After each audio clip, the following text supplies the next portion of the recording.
So before we begin, I just want to give you kind of a high-level overview of what to expect from this course and from the different sections.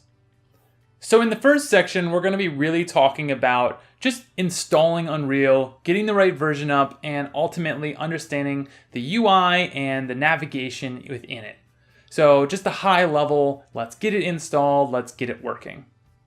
In the next section, what we'll be discussing is what types of lights are available to us. How do we even light a scene? And ultimately, how do we build something that we can then light? What are the steps in there? We'll be building out a test scene that'll allow us to put the lights in it and see the results within the engine. After that, we're going to be breaking down the core systems.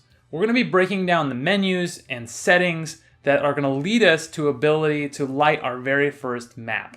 So there's a couple of common hiccups and hangups that can get in the way that we want to discuss early on to allow you to light levels inside of Unreal. In the next section, we're going to take our test scene and we're going to statically light it. So we're going to talk about what is static lighting, what do we have to understand, what are the different parts and aspects of it, and ultimately we're going to show the results of what that looks like within the engine. After that, what we're going to do is we're going to talk about stationary lighting and movable lighting. So those are more real-time solutions and they have certain costs and benefits in the visuals and in the performance of the engine. So we're going to be talking about some of the compare and contrast between that and static lighting.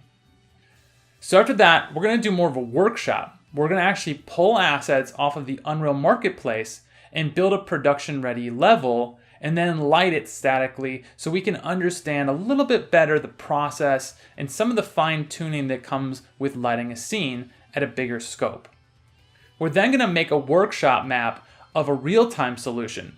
So we're going to take the same map we had built for static lighting and we're going to apply the real-time lighting solutions to it like dynamic lights and dynamic GI so that we have a little more flexibility.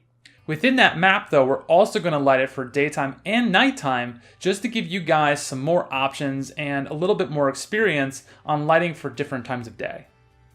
And one of the last sections we're going to cover is common issues and fixes. This is more of a bucket that kind of holds some of the common issues that people have brought up to me in the past or that I see that a lot of new users or people that use lighting in Unreal seem to have problems with and can't quite solve. So we're going to be talking a lot of solutions and problem solving to the most common issues, and hopefully at the end of that section you'll have a lot more knowledge and not be blocked right out the gate when trying to learn lighting in Unreal.